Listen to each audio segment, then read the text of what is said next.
Chers amis de la nature et de la photo, aujourd'hui parlons réglage photo. Il y a quelques semaines maintenant, un viewer m'a laissé ce commentaire. Je vais donc faire cette vidéo pour vous parler du triangle d'exposition et pourquoi je pense que c'est pas un triangle. Mais d'abord, je vais trouver un coin calme et pas trop dans la forêt pour éviter les moustiques pour vous parler de tout ça ce soir.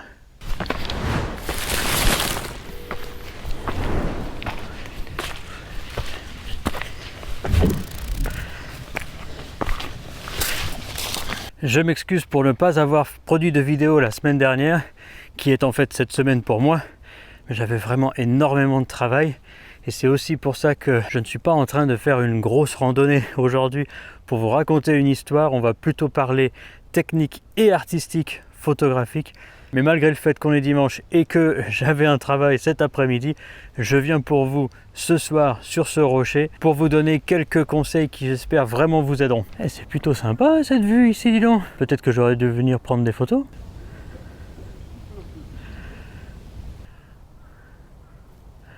Pas mal, hein? Voilà, je pense que par ici, ça devrait faire l'affaire. On peut commencer la vidéo. Commençons par le tout début.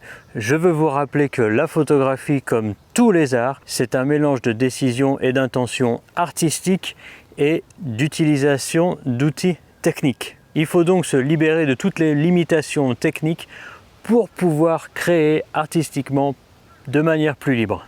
Comme je vous l'ai dit un petit peu plus tôt, aujourd'hui je vais me centrer sur le triangle d'exposition et pourquoi je pense que c'est une façon de penser fort pratique mais un peu limitée.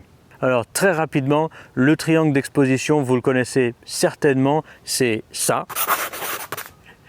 Sur les trois côtés, il y a l'ouverture, le temps de pose et la sensibilité ISO. L'ouverture correspond à l'ouverture de l'iris à l'intérieur de l'objectif. Il est noté par un F suivi d'un chiffre, souvent décimal. Plus le chiffre est petit, plus l'ouverture est grande et donc moins la profondeur de champ est profonde, ce qui crée plus de flou en arrière-plan.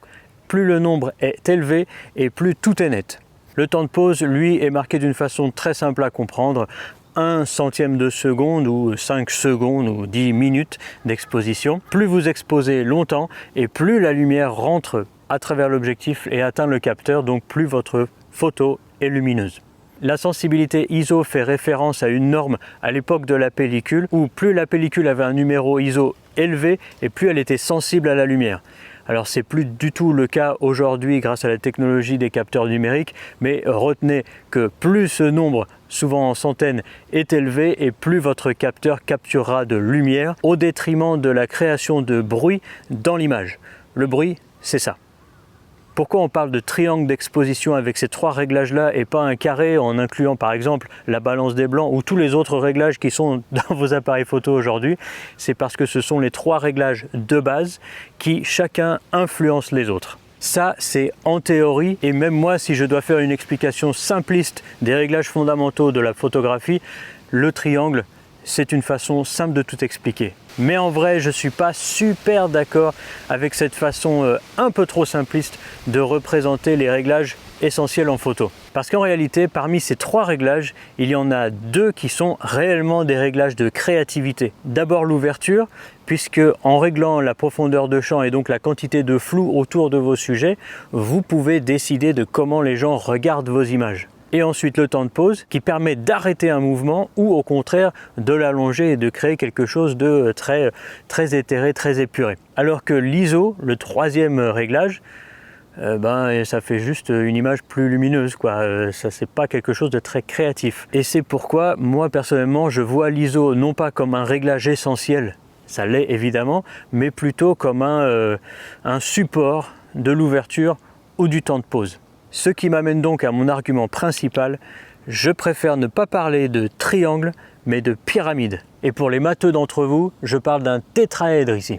Et donc si c'est une pyramide, il me faut un quatrième réglage qui est au-dessus et qui gère tous les trois autres, principalement, comme je vous l'ai dit, l'ouverture et le temps de pause. Et pour moi, ce réglage, c'est vrai, je triche un peu, ce n'est pas un réglage, mais c'est vos décisions artistiques. Ce que je veux dire est en fait assez simple, c'est votre vision à vous d'artiste photographe qui va commander le choix d'ouverture et ou de temps de pause et donc d'ISO en collatéral, mais pas l'inverse. Et je sais que beaucoup de photographes choisissent par exemple de travailler qu'à f1.4 ou qu'avec un temps de pause au-dessus de 30 secondes. Oui, c'est vrai, mais ils choisissent des endroits ou des sujets qui marchent avec ce réglage-là. Ce qui veut dire que tout, presque toujours, commence par votre vision, vos décisions et vos choix. Ça, c'est le sommet de la pyramide. Pardon, du tétraèdre. J'ai appris un mot en faisant mes recherches. Et je tiens ça d'autant plus fermement que la photographie est un art de sujet. Alors bien sûr, on peut faire de l'art abstrait en photographie, mais la plupart du temps, il y a un sujet dans votre image. Regardez par exemple ici, si vous vous présentez au coucher de soleil comme c'est le cas maintenant, vous pouvez faire entre autres deux choix. Soit vous focalisez sur la vue, auquel cas regardez ces deux photos, vous voyez que si vous prenez la vue sans aucun premier plan, à f8 ou à f2.8, eh bien le résultat est plus ou moins le même. Donc le choix que vous pouvez faire artistiquement là, c'est par exemple un très long temps de pause pour accentuer le mouvement des arbres et créer quelque chose de différent, quelque chose que les yeux ne peuvent pas voir. Si au contraire vous avez au premier plan le rocher sur lequel je me tiens et juste là, vous ne pouvez pas le voir, mais juste en dessous de moi, il y a des trous dans la roche.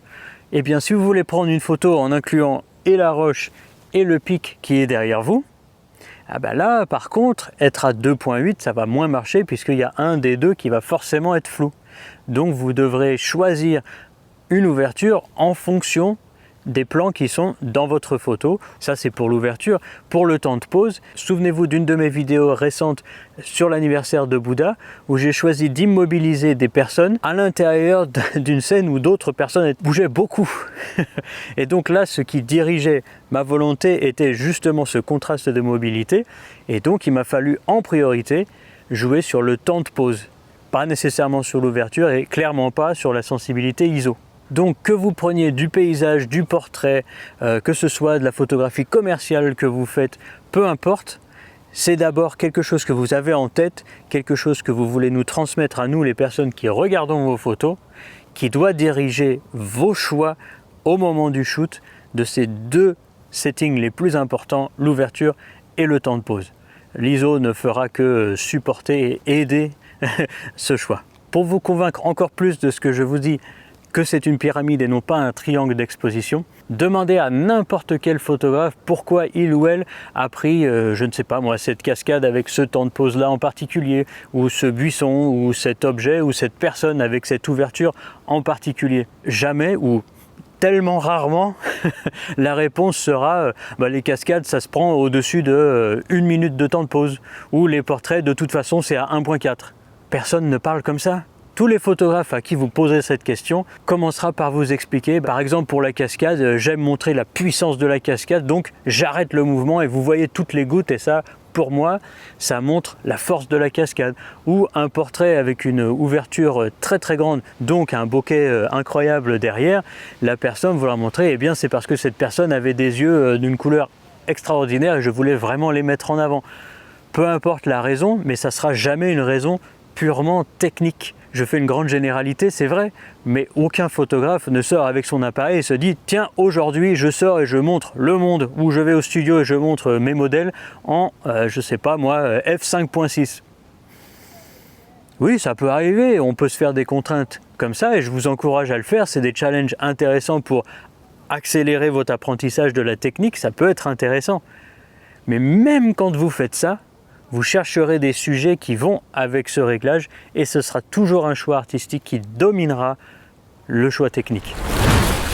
Là, c'est le moment où vous allez me dire « Ouais, mais Romain, c'est bien gentil, tu nous as expliqué ta pyramide d'exposition, c'est bien, mais moi je débute ou presque, j'aimerais bien un conseil concret, quoi. » Ok, alors en voilà quelques-uns. D'abord, il va falloir avancer très vite, le plus vite possible. Alors c'est pas une course, mais plus vite vous maîtriserez ces 3 réglages techniques, c'est-à-dire que vous prendrez des photos qui sont exposées correctement, plus vite vous pourrez vous concentrer sur ce qui est le plus important, en tout cas pour moi, à savoir ce que je veux vous montrer, les sentiments que je veux donner à travers mes photos, les émotions ou l'histoire que je veux raconter avec mon cadrage. Donc mon conseil technique de base est, lorsque vous prenez des photos, testez toutes les ouvertures et cherchez celle qui vous parle le plus à ce moment-là par rapport à ce que vous voulez nous dire.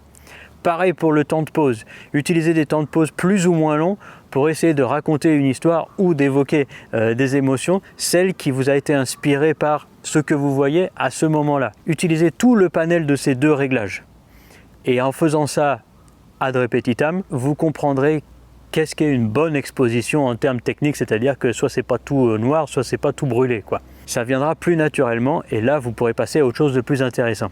Une deuxième chose ultra importante, et je ne sais pas si je vais arriver à vous en dissuader, mais je vais essayer quand même. Le résultat, s'il y a un peu de bruit ou si c'est un peu bougé, c'est pas grave. La plupart des grands chefs-d'œuvre de la photographie, ça a été fait avec des appareils beaucoup moins perfectionnés que celui que vous avez dans votre main, et pourtant leurs œuvres sont considérées comme classiques.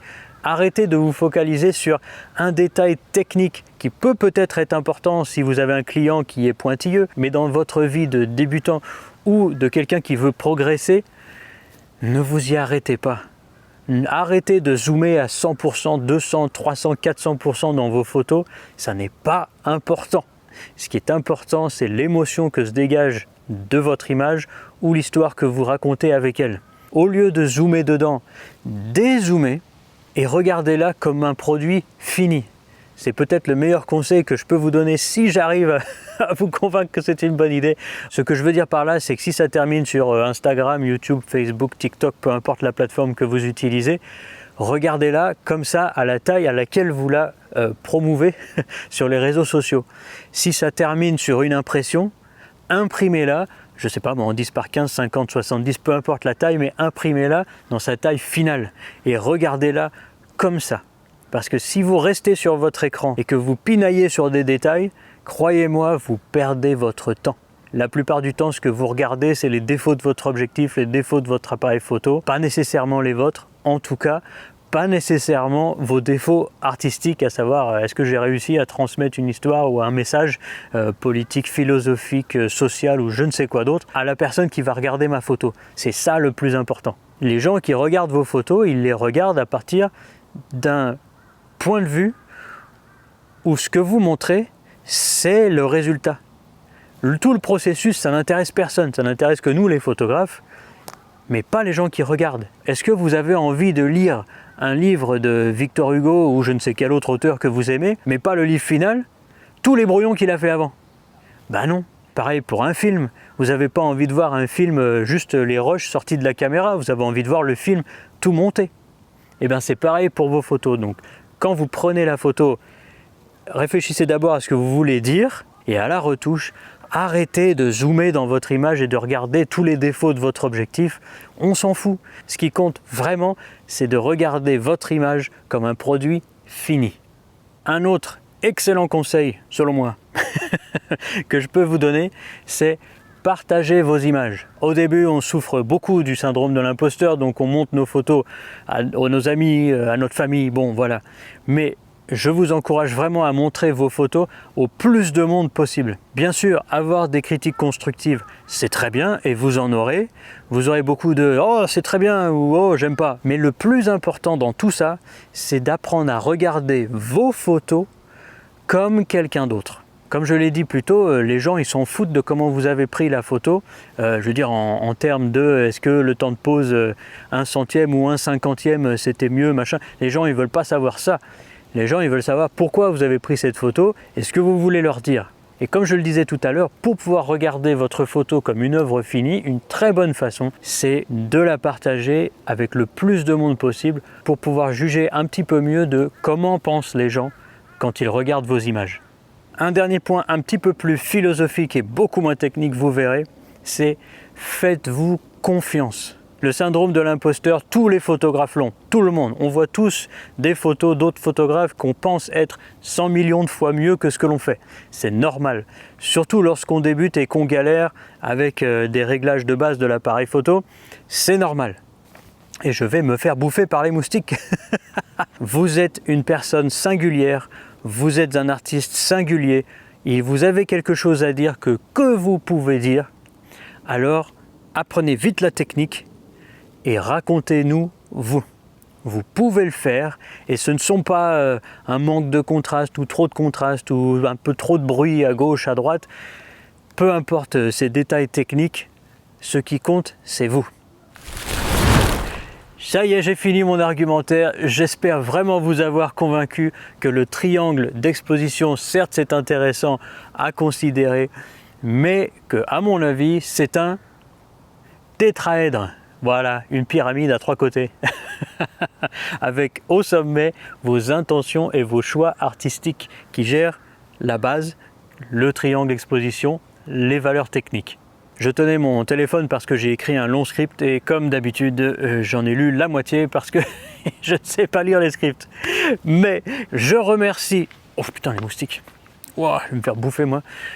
Je remercie le fourgon de Niska 8629, super pseudo, pour m'avoir donné ce sujet. Si vous avez un autre sujet que vous voulez que je vous explique avec ma vision, laissez-le en commentaire ou laissez un coin-coin en commentaire, c'est très sympa et ça aide énormément le référencement sur YouTube.